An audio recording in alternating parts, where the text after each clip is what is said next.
Saya melihat bahwa dia punya semacam keinginan besar, punya cita-cita luhur dalam tanda kutip, ingin seperti Habib Utsman bin Yahya pada zaman kolonial. Habib Utsman pada waktu itu adalah mufti Batavia atau mufti Nusantara, dimuftikan oleh Belanda. Karena Habib Lutfi itu tidak semata-mata jatman, tapi betul-betul politik. Politik melalui jatman Habib Lutfi itu, Mas. Mengambil pelajaran terbalik dari Utsman bin Yahya, karena modeling Habib Lutfi itu adalah Utsman bin Yahya. Ketika Utsman bin Yahya seperti saya katakan tadi, membela Belanda untuk mengalahkan Indonesia dengan anti tarekat, Habib Lutfi sebaliknya merekrut dan bergabung dengan tarekat dan nampak sukses. Assalamualaikum warahmatullahi wabarakatuh, saudara sekalian dimanapun Anda berada. Pada kesempatan kali ini kita akan sama-sama menyaksikan sebuah video yang sangat luar biasa sekali dari Dr. Soleh dan Kiai Haji Ubaidillah ya, di dalam mengomentari akan adanya muktamar Jatman ya yang akan diadakan oleh Habib Lutfi bin Yahya, saudara sekalian, yang kemungkinan akan digelar pada tanggal 7 sampai 8 Desember ini ya, saudara sekalian. Oke, selengkapnya mari kita sama-sama simak video berikut. Baik, Dr. Soleh, bagaimana Anda melihat fenomena ini? Ya, terima kasih. Assalamualaikum warahmatullahi wabarakatuh. Selamat malam, Kiai Ubaidillah, Mas Taufik, Mas Yusuf. Iya, saya menarik sekali kronologi hukum yang disampaikan oleh Mas Taufik tadi. Tapi saya tidak akan masuk situ. Saya akan lebih spesifik bicara tentang Habib Lutfi. Saya men-track Habib Lutfi ini, kemudian mengkonstruk apa yang diinginkan oleh beliau. Saya melihat bahwa dia punya semacam keinginan besar, punya cita-cita luhur dalam tanda kutip, ingin seperti Habib Utsman bin Yahya pada zaman kolonial. Habib Utsman pada waktu itu adalah mufti Batavia atau mufti Nusantara, dimuftikan oleh Belanda.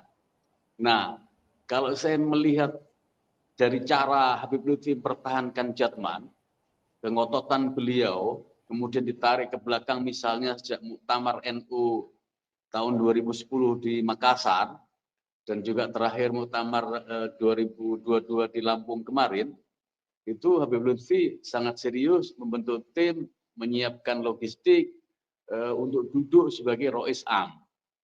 Nah, kemudian ketika tidak berhasil, sekarang ini mati-matian pertahankan jatman. Apa sebenarnya yang diinginkan? Kalau saya melihat adalah dia ingin menjadi semacam mufti Indonesia kontemporer, apapun sebutannya. Nah, itu kan wilayah-wilayah atau ranah-ranah keislaman, legitimasi di Indonesia ini, atau secara power dan bobot politiknya adalah ada pada NU atau di lingkup NU, PBNU, Jatman dan semacamnya. Makanya kan sasaran bidiknya adalah Rois Am. Nah, ketika tidak berhasil di dua muktamar tersebut, dia sekarang ini mempertahankan sebisa mungkin Jatman. Nah, kenapa dia tidak menengok katakanlah Majelis Ulama Indonesia misalnya? Nah, mungkin bobot politik Majelis Ulama dibanding dengan bobot politiknya Rois Am atau bahkan Jatman sekalipun, menurut Habib Lutfi mungkin kalah Majelis Ulama itu.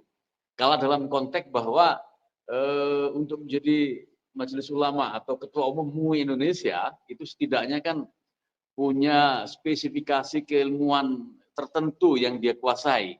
Katakanlah fuqaha seperti Kiai Sahal atau Kiai Hasan Basri almarhum pada zaman Orde Baru. Nah, sekarang atau seperti keilmuan ensiklopedis seperti yang sekarang dulu pada zamannya Kiai Ma'ruf Amin ya. Kiai Ma'ruf Amin atau bahkan sebelum Munawir Syahrali jadi Menteri Agama. Nah, dalam konteks keilmuan semacam ini, resources Habib Lutfi tidak menjangkau untuk duduk sebagai Ketua Umum Majelis Ulama. Yang bobot keilmuannya atau lebih tepatnya bobot fikihnya lebih kuat, lebih dominan dibanding Rois Am. Rois Am ini meski atau Jatman ini meski kualifikasi keilmuannya harus kuat, tetapi kan masih kalah dengan bobot politik yang menempel pada jabatan atau pada struktur NU itu sendiri. Makanya kan ketika dia lepas atau tidak bisa menjangkau Rois Am, larinya tidak menengok kepada Majelis Ulama, tetapi ke Jatman. Apapun Jatman diganggu, dia akan pertahankan.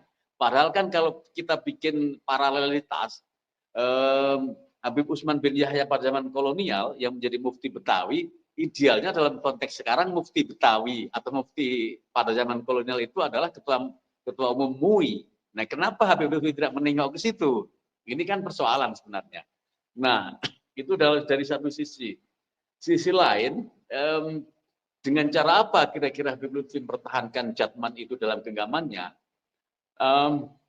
Ya sepanjang yang kita tahu, Habib Lutfi ini punya tali temali dengan kekuasaan ya, terutama pada zaman Jokowi dan saat sekarang pun kader-kader Habib Lutfi dalam tanda kutip juga masih banyak yang memegang posisi kunci di kementerian di pemerintahan Kabinet Merah Putih. Nah, apakah prediksi Mas Taufik tadi bahwa kalau itu dipaksakan muktamar digelar tanggal 8 sampai 10 Desember, Minggu sampai Selasa di Pekalongan, itu akan dibubarkan seperti ini, atau itu sudah diantisipasi oleh jauh-jauh hari oleh timnya Habib Lutfi dengan berjejaring dengan pion-pion mereka yang ada di Kabinet Merah Putih. Ya, saya tidak tidak meyakini bahwa yang diprediksikan oleh Mas Taufik tadi itu pembubaran terjadi. Saya nggak meyakini itu. Tetapi bisa saja itu digembosi dalam arti bahwa idaroh provinsi maupun kabupaten yang jadi delegasi muktamar bisa saja diboikot untuk tidak datang. Nah, kalau kemungkinannya itu lebih soft dan lebih smooth ketimbang pembubaran, saya yakin antisipasinya ke arah sana. Nah, tetapi kan itu juga tidak mudah mungkin. Kenapa? Karena Habib Lutfi selama ini klaimnya adalah saya ini ketika itu dijadikan mikot untuk berpolitik atau mikot untuk bertransaksi dalam tanda kutip dengan pusat kekuasaan, beliau selalu menyebut bahwa saya ini ngurusin jamaah yang secara kuantitatif sekitar 6 juta jamaah, 6 juta orang. Ini kan luar biasa. Dan itu menurut beliau adalah inti semua. Karena intinya NU itu ada di tarekat. Nah, tarekat itu adanya di Jatman. Nah, dari sekian puluh juta orang NU itu intinya adalah 6 juta yang ada di Jatman itu. Itu yang selama ini diklaim dan selama ini dijadikan jualan oleh Habib Lutfi ketika bertransaksi atau dijadikan mikot ketika dia berhubungan dengan kekuasaan. Nah, kemudian hal lain adalah Habib Lutfi juga secara sungguh-sungguh, secara serius, secara epistemik, di banyak kesempatan dia menyampaikan bahwa dia itu presiden sufi dunia, presiden sufi internasional, yang intinya adalah menggabungkan semua aliran tarekat baik yang ada di Jatman maupun yang belum berada di Jatman. Yang kemudian dia menyebut bahwa semua aliran tarekat itu adalah Alawiyin. Alawiyin dalam konteks bukan Ba'alawi atau bukan pengikut Ba'alawi, tapi Alawiyin dalam konteks ini adalah Ali bin Abi Thalib. Nah, misal selama ini kan yang kita ketahui Habib Lutfi itu mursyid dari Syadiliyah atau Qadiriyah. Tapi sebenarnya kan dia menahbiskan dalam dirinya, melekatkan dalam dirinya itu semua aliran tarekat yang ada di Indonesia, baik yang muktabaroh maupun yang muktabaroh. Tidak hanya Qadiriyah, tidak ada Syadiliyah, tidak ada Naqsabandi, tidak hanya Syatariyah, Syadiliyah, Sanusiyah atau Tijaniyah, bahkan bisa jadi tarekat bikinan atau produk Habib Lutfi juga di bagian dari situ. Artinya apa? Sebagai presiden Sufi internasional, sebagai ketua umum Jatman, dia merasa bahwa semua dalam kendali dia. Apalagi sekedar Idaroh Musto atau Idaroh di provinsi maupun di kabupaten.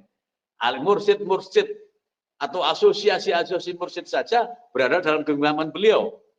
Nah, ini kan dia sudah melakukan 3 hal yang sifatnya itu ke arah mempertahankan kendaraan politik satu-satunya saat ini dalam hal ini adalah Jatman. Yang saya sebut tadi pertama adalah dia berkonsolidasi dengan pion-pion dia yang di kekuasaan. karena dia menginginkan sebagai mufti Indonesia kontemporer.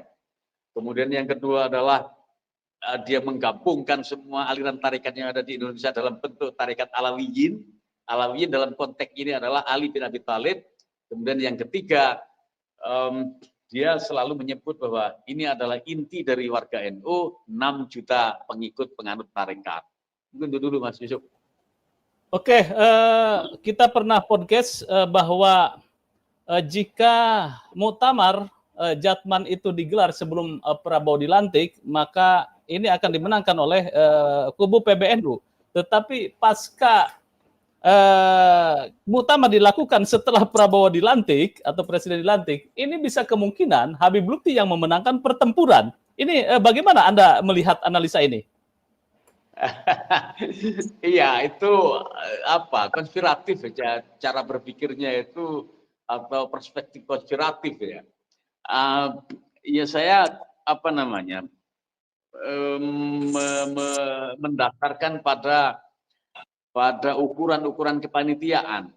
Kalau kemudian timeline-nya atau schedule-nya atau roadmap-nya udah dibikin tanggal 8 sampai tanggal 10 Desember, hari Minggu, Senin sampai Selasa, itu artinya kan di tingkat tata kelola SCOC, Steering Committee, Organizing Committee acara, muktamar, berarti udah berjalan. Satu sisi itu. Nah, apakah, tadi saya lupa, apakah Mas Taufik menyebut bahwa muktamar Jatman ini lebih dulu mana dengan muktamar Jatman yang diselenggarakan PBNU? Kan tidak mungkin secara logika bahwa muktamar untuk organ yang sama, dua-duanya izinnya turun, kan gitu.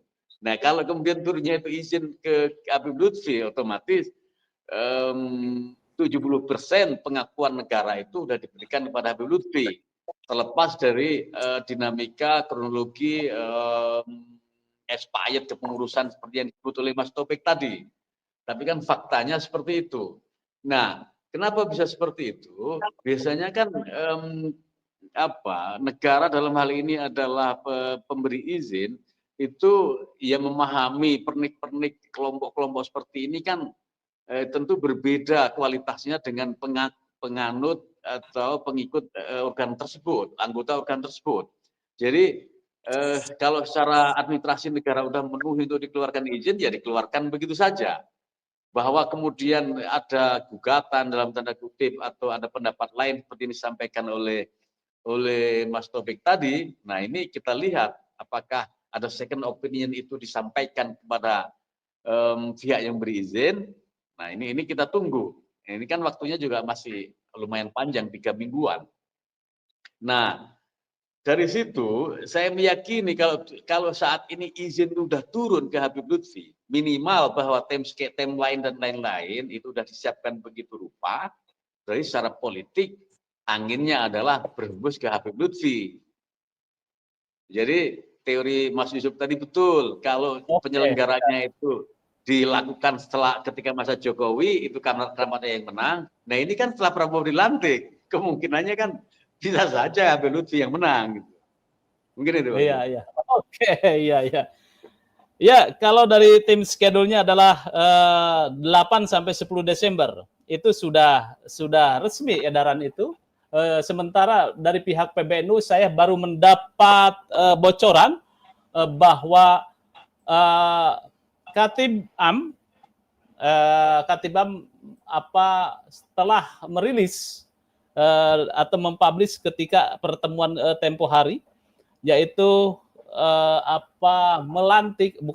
menunjuk caretaker, yaitu Kiai dari Semarang, yaitu Kiai Sodako, untuk menggelar muktamar, kemudian yang kedua menjadi caretaker.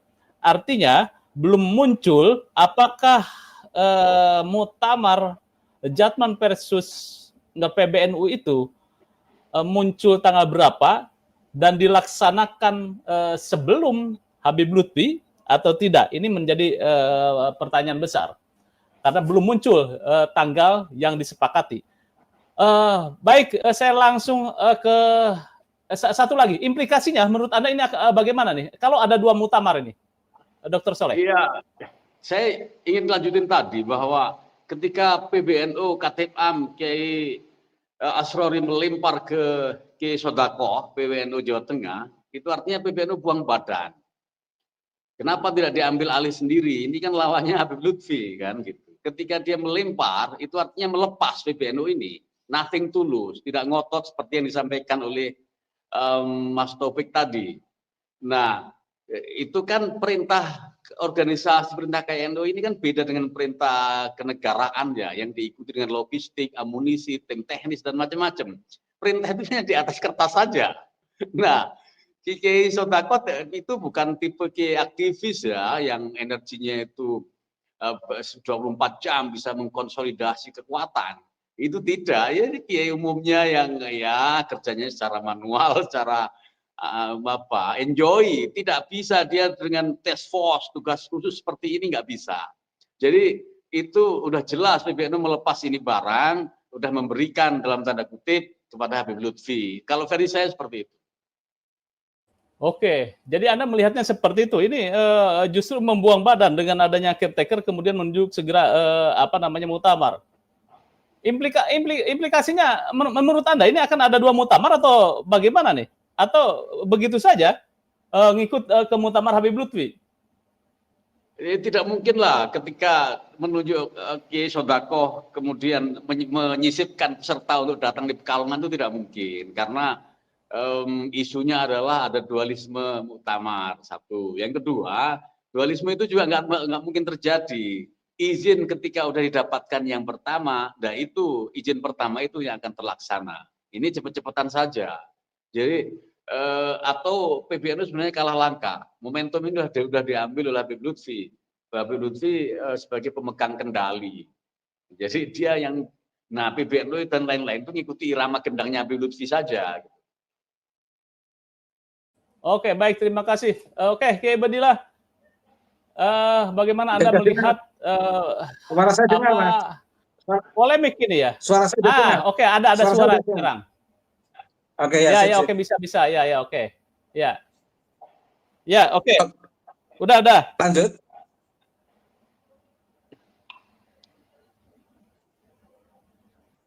Oke, saya lanjutkan, Mas. Monggo. Halo. Monggo. Oke, baik. Terima Silakan. kasih. Saya tadi udah dengar apa yang disampaikan Mas Yusuf sebenarnya ketika saya.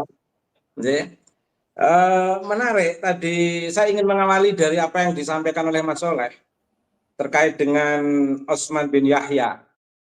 Saya jadi teringat buku Cahaya Nusantara, Mas Yusuf, yang diterbitkan oleh keluarga besar Habib Lutfi, yang di situ juga saya temukan tentang Osman bin Yahya.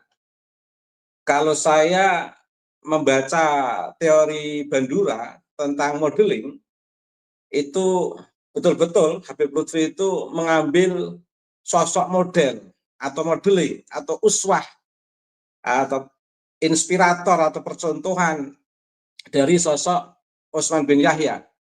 Apalagi Habib Lutfi juga sangat kuat memuji Osman bin Yahya. Beliau juga pernah mengatakan Osman bin Yahya adalah mufti awalan wa akhiran. Pertama dan yang terakhir. Lah, karena modeling Habib Lutfi itu adalah Osman bin Yahya, maka menurut saya Habib Lutfi itu telah belajar dari Osman bin Yahya. Dalam konteks apa? Yaitu dalam konteks ketika di era kolonial, Osman bin Yahya itu kan anti tarekat, bahkan menyebut kelompok-kelompok tarekat sebagai golongan-golongan yang bid'ah dan lain sebagainya, bahkan lebih tidak bagus dari istilah itu. Lah, tetapi ini Habib Lutfi sebaliknya, pakai teori terbalik. Karena Osman bin Yahya gagal mengawal Belanda untuk menjajah Indonesia, berhadapan dengan kelompok-kelompok tarekat yang sangat militan. Nah, teori Habib Lutfi dibalik dengan mengambil teori bekerja sama dengan para tarekat. Dari titik inilah Habib Lutfi bisa merasakan betapa kekuatan mursyid-mursyid tarekat di negeri ini sebagai sosok-sosok yang dituakan. Bahkan hampir semua pengurus PBNU itu sangat sungkan dengan para mursyid-mursyid tarekat.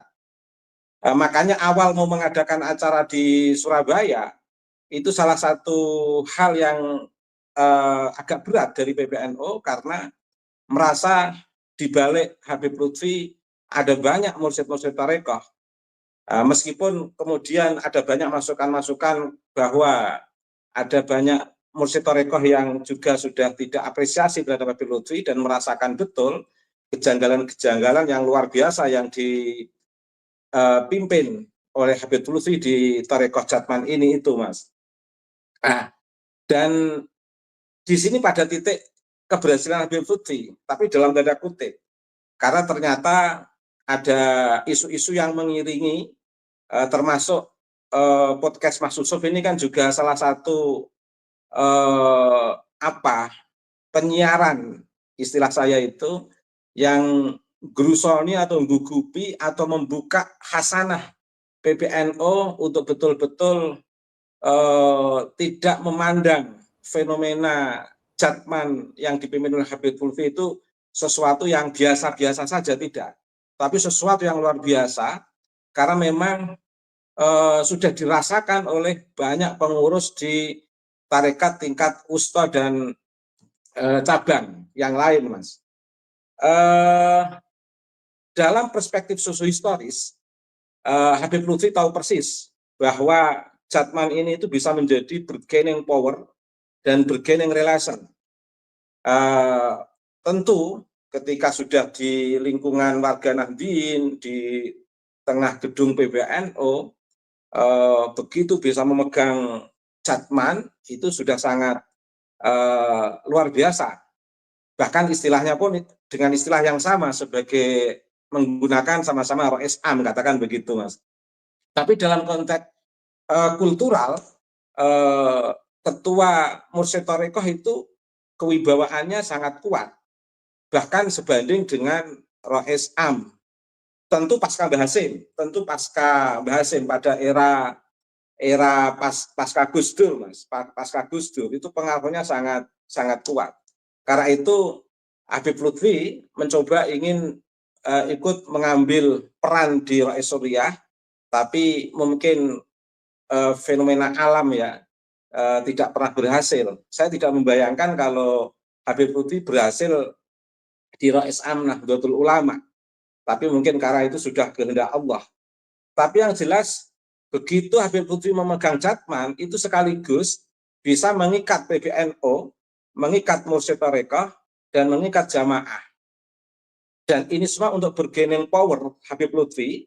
Dalam teori Aguskom itu membangun satu hegemoni dan sekaligus membangun relasi kuasa yang tidak seimbang. Menarik, Mas. Beberapa kesempatan peralihan kepengurusan, sebenarnya kan Habib Lutfi itu sejak saya di Aliyah, Mas. Sejak saya pasca guru saya, Abah Muhammad Shodiq Lutfi Hakim Musleh, Mas. Dan beberapa kali kesempatan ada peralihan muktamar, itu isunya itu memang yang digaungkan itu mumpung masih ada dzurriyyah Nabi yang masih mau memegang Rois Am di Jatman, sehingga didukung dengan kondisi psikologi para mursyid yang notabene orang-orang yang tawadhu, orang-orang yang tidak pernah mempertimbangkan kehendak kuasa, sehingga selalu melenggang. Setiap kali pemilihan itu Habib Lutfi selalu melenggang. Sementara sangat nampak bahwa peran Habib Lutfi di Jatman itu betul-betul nampak kehendak kuasa agamanya dalam konteks agama sebagai instrumen untuk sistem kekuasaan itu, Mas. Kemudian ada, sebenarnya itu sudah lama, Mas, bisa kita baca. Misalnya sejak kepemimpinan Rois Am dipegang oleh Habib Lutfi itu, setiap kali ada mursyid yang wafat, itu ada anjuran. Meskipun tidak mewajibkan, tetapi memang ada nuansa intervensi agar mursyid pengganti itu untuk biat ulang kepada Habib Lutfi. Meskipun tidak semuanya, tapi ada beberapa mursyid pengganti itu ditawari untuk biat ulang pada Habib Lutfi. Entah alasan tabarukan atau alasan biat ulang, begitu, Mas. Ini kan sebenarnya sudah tanda-tanda untuk menyandra, mengikat para mursyid untuk terkanalisasi pada Pekalongan, istilah saya itu, Mas. Dan di era Habib Lutfi juga sudah nyata itu, beliau selalu menunjuk mursyid kadang di luar mursyid yang sebelumnya. Artinya begini, saya itu pernah punya keluarga mursyid yang dulunya akrab sekali dengan Habib Lutfi di daerah Kudus begitu. Itu di luar dugaan, ketika mursyid ini wafat, seharusnya kan Habib Lutfi sebagai Rois Jatman itu kan membina atau mengkoordinir penggantinya ini. Tapi tidak. Justru Habib Lutfi menunjuk mursyid lain yang tidak memiliki historisitas ketarikatan ini. Seolah-olah justru yang tarekat yang ditinggal wafat mursyid ini kayak terbengkalai dan menunjuk mursyid baru yang dari pengusaha atau dari orang yang dalam tanda kutip dekat dengan Habib Lutfi. Ini sangat berbeda dengan zaman kiai saya, Mas Abah Muhammad Shodiq Lutfi Hakim. Abah Muhammad Shodiq Lutfi Hakim, kiai saya itu, setiap para mursyid wafat, itu langsung melakukan jaringan koordinasi agar tetap ada keberlanjutan, ada continuous improvement, quality improvement yang bisa dilanjutkan oleh putra atau adiknya. Sehingga tidak ada hegemoni untuk mengkanalisasikan ke Meranggen, katakan begitu, karena saat itu masih dipimpin Abah Yai saya itu di Meranggen, Mas. Ada zamannya Kiai saya tidak ada begitu, Mas. Tapi kalau zamannya Kiai Muhammad Shodiq, zamannya LB Lutfi Lutfi bin Yahya, itu kan seolah-olah hampir semua mursyid yang wafat itu penggantinya itu diarahkan untuk biat ulang dengan alasan barokah atau apapun. Sangat berbeda di era zamannya kiai saya, Abah Muhammad Shodiq Lutfi Hakim, Mas. Kemudian ini, Mas, sudah dapat semprit. Ya udah, monggo Mas, sudah cukup, tidak apa-apa, Mas. Ya. Halo. Oke, Ubed, bagaimana ya, dengan itu kan kasuistik ya, di problem di Jatman. Menurut Anda ini dengan adanya muktamar yang akan digelar 8 sampai 10 Desember, ini bagaimana ini tanggapan Anda nih? Tanggapan saya tentu membuat bingung beberapa kiai yang telah dalam tanda kutip tersandra untuk mengikuti Habib Lutfi bin Yahya. Satu sisi mau mundur tidak enak, sudah terlanjur beat sama Habib Lutfi, atau sudah dalam tanda kutip sudah jadi badal lah atau khalifah lah, atau sudah khidmah total Habib Lutfi. Tapi di sisi lain, mereka ini punya komitmen ke-NU-an yang luar biasa dan tidak enak dengan masyarakat Nahdliyin, karena dalam posisi apapun ketika Habib Lutfi masih berlangsung itu kayak membuat ketidaknyamanan pengurus-pengurus yang diajak oleh Habib Lutfi untuk dalam tanda kutip membangkang PBNU. Karena mau tidak mau, Mas, Habib Lutfi ini sudah membangkang PBNU. Membangkang, tidak hanya membangkang, tapi telah melakukan pencurian organisasi Banom yang betul-betul di bawah PBNU secara historis, secara organisatoris, sejarahnya jelas, bahkan struktur kepengurusannya di awal jelas. Beliau pasca kiai saya memegang itu, tapi kok tiba-tiba menjadi mempunyai AHU sendiri, mempunyai Menkumham sendiri, dan sekarang ini sudah betul-betul melakukan hegemoni. Bahkan saya dengar dari Semarang, dari yang mendapatkan caretaker itu menginformasikan sudah lama tidak koordinatif dengan PBNU, dan beberapa hal yang disampaikan oleh Pak Taufik tadi itu betul-betul real. Jadi fenomenanya kayak berada dalam buah si malakama, Mas. Mau ikut Habib Lutfi, tidak tega dengan Mbah Hasyim Asy'ari, mau tidak ikut Habib Lutfi, tersandra oleh beat atau khidmah dengan Habib Lutfi. Tapi ini baru ini, Mas, barangkali di awal-awal, tapi nanti lama-lama pasti Habib Lutfi nggak akan ada pengaruh dan semuanya akan kembali kepada PBNU. Ini hanya proses adaptasi aja, Mas. Adaptasi kebingungan dalam tanda kutip oleh para pengurus yang lain yang di Idarah Aliyah, Mas. Terima kasih, Mas Yusuf. Oke. Oke, Ubed, apa yang harus dilakukan oleh PBNU nih menyikapi dinamika ini? Harusnya PBNU tegas, jangan basa-basi, jangan istilah saya itu lempar batu sembunyi tangan. Betul-betul seperti tadi yang disinggung oleh Mas Soleh, harus betul-betul ikut terlibat, jangan dipasrahkan oleh Kiai Haris Sodakoh. Kiai Haris Sodakoh itu kakaknya Kiai Ubaidillah Sodakoh yang menjadi Rois PBNU Jawa Tengah, Mas. Karena dari segi, mohon maaf, Kiai Haris Sodakoh itu orang luar biasa, orang tulus, orang ikhlas, Mas. Betul-betul jamaahnya juga banyak dan didukung oleh Kiai Halwani dan lain sebagainya itu. Tetapi dalam konteks politik itu yang lebih memiliki power menurut saya itu adalah PBNU.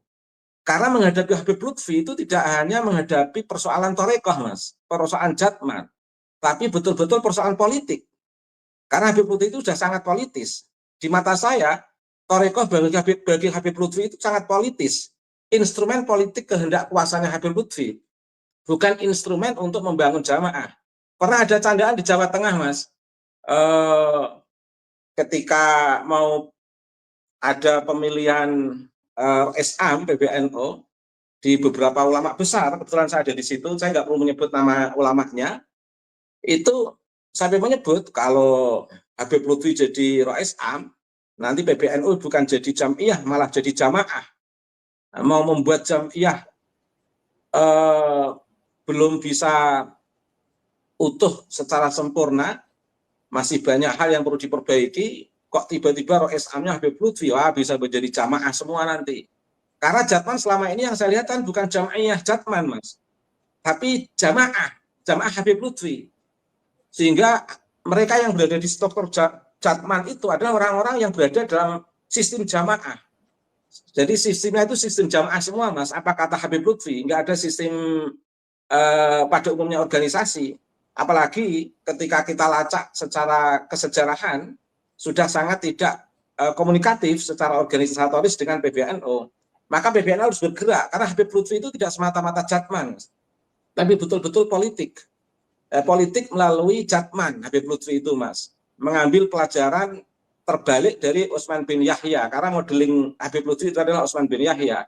Ketika Utsman bin Yahya seperti saya katakan tadi, membela Belanda untuk mengalahkan Indonesia dengan anti tarekat, Habib Lutfi sebaliknya merekrut dan bergabung dengan tarekat dan nampak sukses. Tapi tanda-tanda alam menjadi berubah. Insya Allah tidak semulus yang dibayangkan Habib Lutfi, Mas. Menurut saya. Terima kasih, Mas Yusuf. Oke, saudara sekalian, itu tadi panjang dan lebar ya dibahas oleh Dr. Soleh maupun Kiai Haji Ubaidillah tentang muktamar yang akan diadakan oleh Habib Lutfi bin Yahya, tentang bagaimana mungkin akan mempertahankan jatman ini yang di ujung tanduk ya dalam pegangan Habib Lutfi. Nah, ada hal yang menarik yang disampaikan oleh Dr. Soleh tadi terkait dengan Habib Lutfi ini, memang memegang dan membela mati-matian daripada jatman ini, saudara sekalian. Kenapa? Karena ini adalah satu-satunya memang senjata yang ada yang dipegang oleh Habib Lutfi untuk menggait para jamaah, saudara sekalian. Dan memang benar yang dikatakan oleh Dr. Soleh ini, Habib Lutfi ini mirip politiknya seperti Utsman bin Yahya. Ya, di mana ketika para para pribumi kita dulu melawan Belanda, ya Utsman bin Yahya itu tegas membela daripada Belanda, bahkan yang membuat fatwa yang sangat merugikan daripada masyarakat pribumi dulu, saudara sekalian, yaitu bagaimana tarekoh-tarekoh ini sebagai basic daripada perlawanan yang akan menjatuhkan pemerintah Belanda pada waktu itu, sehingga mengeluarkan fatwa yang sangat mengerikan, saudara sekalian. Akhirnya para tokoh-tokoh thariqah pada zaman Belanda dulu itu banyak yang diburu, itu dibunuh ya, saudara sekalian, dan banyak para kiai-kiai, para para mursyid-mursyid yang memang menjadi thariqah, menjadi tokoh daripada thariqah tertentu itu dibunuh sama Belanda. Itu berkat fatwa yang sangat mengerikan dari Habib Utsman bin Yahya, dan sekarang mirip seperti ini yang dilakukan oleh Habib Lutfi. Bahkan Kiai Haji Ubed tadi menyampaikan bahwa ketika Habib Lutfi ini mungkin itu terpilih misalkan menjadi Rais Am, itu tarekat daripada Jatman ini memang bukan menjadi jam'iyah, tapi akan berubah menjadi jamaah. Kenapa seperti itu, saudara sekalian? Karena apapun yang dikatakan oleh Habib Lutfi itu langsung dikatakan iya, tidak ada yang berani menentang itu. Makanya Kiai Ubedillah berani menyampaikan bahwa Jatman ini bukan sekedar jam'iyah lagi kalau memang Habib Lutfi menjadi Rais Am ya, tapi jam'iyahnya. Nah, ketika itu saudara sekalian, kalau kita lihat kenapa Habib Lutfi ini mati-matian megang atau membela daripada Jatman ini, karena memang Jatman ini salah satu barang yang sangat bagus untuk menggait para jamaah. Oleh karena itu, kita takutnya bahwa ketika Habib Lutfi ini lebih dulu mendapatkan izin untuk mengadakan muktamar, itu 70% Jatman ini akan jatuh kepada Habib Lutfi bin Yahya, saudara sekalian. Ini sangat berbahaya dan PBNU harus tegas. Dan sebenarnya memang betul yang dikatakan oleh Dr. Soleh, saudara sekalian tadi, yaitu sebenarnya ini yang turun tangan harus PBNU, saudara sekalian. Harus PBNU. Ya mungkin Kiai Haji Holil Stakuf atau Rais Am mungkin untuk merongrong untuk mencegah terjadinya kudeta seperti ini yang dilakukan oleh Habib Lutfi. Kalau diserahkan kepada Kiai Haji Sodakoh itu memang luar biasa beliau. Tapi seperti yang dikatakan oleh Dr. Soleh itu memang Kiai Haji Sodakoh ini memang beliau orang hebat, tapi bukan seperti pejuang yang memang bisa mengumpulkan kekuatan dalam waktu yang singkat, saudara sekalian. Ya tenang-tenang secara beliau di dalam mengumpulkan kekuatan. Ini kita khawatir bahwa Habib Lutfi akan memenangkan atau mengambil kudeta Jatman ini sebagai menggait para jamaah, dan Jatman akan jatuh kepada Habib Lutfi, saudara sekalian. Kita sangat takut. Ya mungkin hanya itu yang bisa kita sampaikan. Mudah-mudahan video ini bermanfaat, bisa menjadi inspirasi untuk kita semua di dalam mengikuti polemik organisasi tercinta yaitu PBNU kita ini, saudara sekalian. Oke, mungkin hanya itu yang bisa kita sampaikan. Sekian, assalamualaikum warahmatullahi wabarakatuh.